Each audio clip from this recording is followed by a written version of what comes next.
I was so impressed. And I will say this, and I don't usually give this guy credit.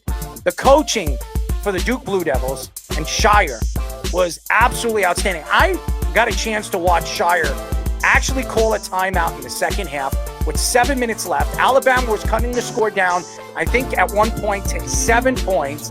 He calls a timeout because I forget who, one of the Duke guards made a mistake. I give a coach his due when I saw something that I respect, and I'll say that about players that I don't like either.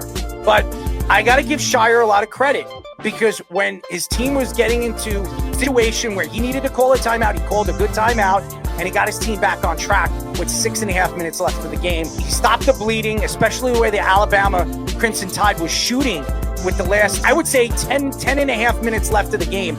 They hit a couple of deuces and a three-pointer that cut the lead, because at one point, Duke was up by about 18 with 10 minutes left, and then they cut it down at one point to 8 or 9 points. And that had a lot to do with Sccheyer making a call, calling the timeout, and getting his team calm down and get this team back on the defensive side of the ball. I was very impressed with Sccheyer.